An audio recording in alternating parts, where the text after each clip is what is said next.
Ви се случило ли некогаш да ви кажат дека се уште сте млади за да се занимавате со прашања кои се од клучно значење за нашата република? Немојте да наседнувате на таквите мислења. Од големо значење е и младите да имаат свој став. На тој начин го отвараме патот кон уште подобар просперитет на нашата татковина. Дечки, размислувајте и изнесете ги своите ставови. А ако погрешите, не се откажувајте, обидете се повторно. Секој што работи може и да погреши. Но најважно е цврсто да се чекори кон остварување на поставените цели. Епа, ако прашањето е дали јас би го менувала општеството, јас ќе кажам дефинитивно не.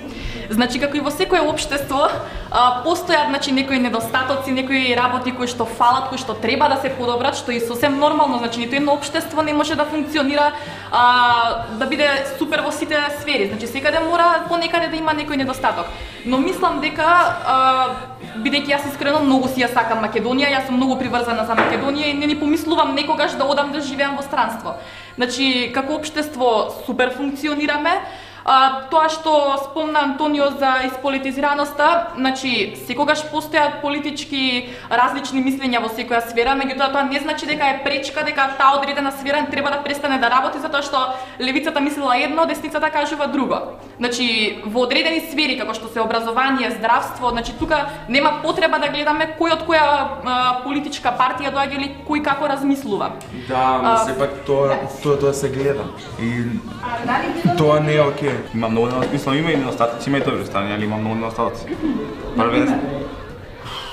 Прво и почнемо од најосновното, тоа е образованието, затоа што тоа е основа на свеа, мислам. Образованието мора да се менува затоа што кај нас е најголем проблем нели работувањето, така. Со овој денеска кредит трансфер систем се создаваат завршени дипломирани било што, не знам, доктори ова кои не се доволно квалификувани за тоа да го работат. Некои се добри, а некои не се. Проблемот е што кај нас премногу политиката се меша во сите тие сфери, бидејќи секаде политиката игра најголемата улога. Дали е тоа образование, дали е тоа медицина, не е битно. Значи дали е здравство, сакам да кажам, било кој друг, секаде игра голема улога политиката. И проблемот е што денеска младите се повеќе се вртат кон тоа. Значи, ако јас сум член, не знам, на некоја политичка партија, ја полесно ќе добијам работа, мене тоа ми е спас, мене вака, така. Тоа што Моника го кажуваше, зашто дека не треба да се иде во странство, дека треба да тука да се работи.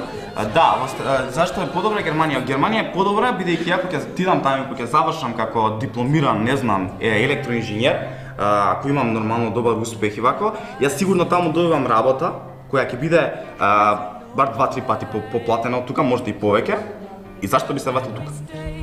Во сите сфери на животот има политика. Во школа е политика, на работа е политика, на улица е политика. Но зашто е таа политика не само да се збори дека постои, а што ако постои кога ништо не се менува. Што би менувало ти?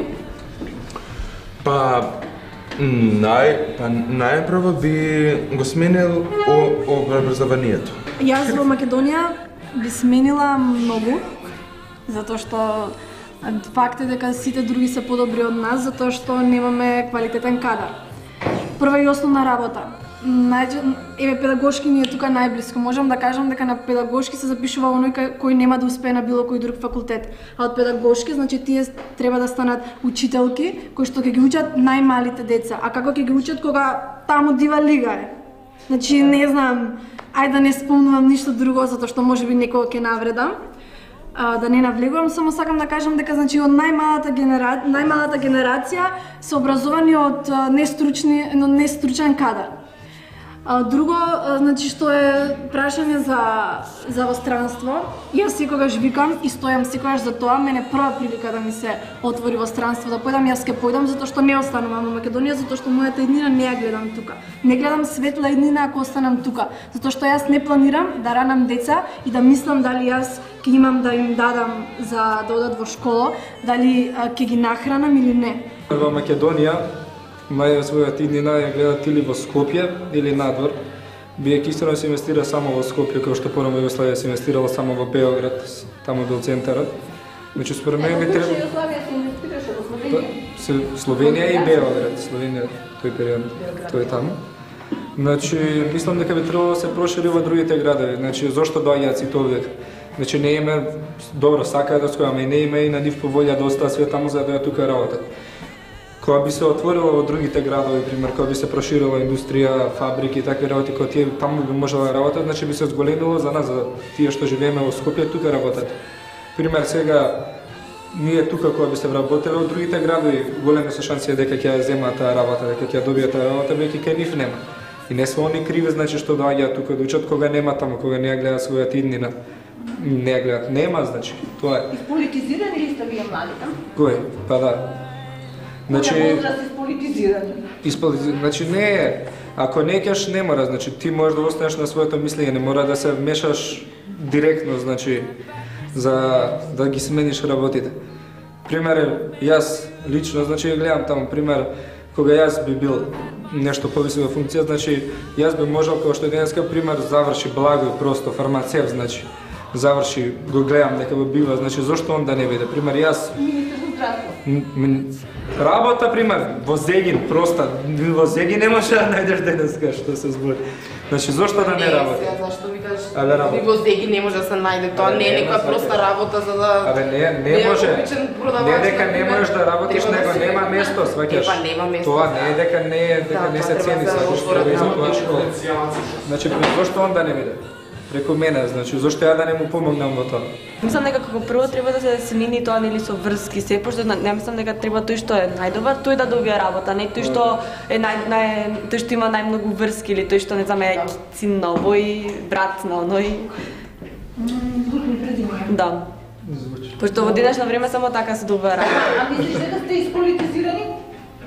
Па, многу да, јас не сум. Ти гледаш многу информативна програма? Не. Весници читаш? Воопшто. Значи не си? Не. Добро, не следиш. Марта, што би менувала ти? Па вака, пак ќе кажам за темата што ја зборува предходно, за невработеноста. Има многу случаи во помалите градови, каде што има луѓе што завршуваат факултети и магистрираат, меѓутоа немаат што да работат и работат во продавници или не знам, тоа е многу лошо. Че треба да се отворат работни места, сега како тоа они ќе го направат, треба, пошто има, нели се, штом се на власт, значи се компетентни личности да го направат. Друго што не ми се допаѓа е што е се, нели, преку врски. Добро, сега, тоа е тоа, ама не знам, јас во Македонија не гледам иднина и јас ја сакам Македонија, го сакам македонскиот народ, ама начинот на кој што функционира не можеме да го смениме затоа што ние сме такви, значи како што викаат волкот го менува крзното, ама карактерот никогаш. На нас не можат, денес ни поставуваат закон за непушење, сите пушеле на работа кај што ќе им стигне од утре ние да не пушиме. Значи тоа е навика, тоа е цел живот ти си научен и денеска, од денес да прекратиш. Затоа треба да има многу долг период за да се навикнеш на тоа. Промени треба подолг период. И не може само еден да го промени, туку мора цело општество да се здружи и се промени. Да, но точно, но голема е грешката што треба да се случи нешто добро за Македонија, типот како што беше ракометот и кошарката, за да ние почувствуваме дека Македонија е наша. И токму мислам дека, како да го наречам, како еден синдром постои во размислувањето на македонскиот народ дека секогаш туѓото е поубаво. Само со цврсти и разумни ставови ќе допринесеме за доброто на сите нас. А Македонија ќе можеме да ја градиме, да твориме за нејзино добро, да ја претвориме во вистинска европска држава, за нас и за генерациите кои следат.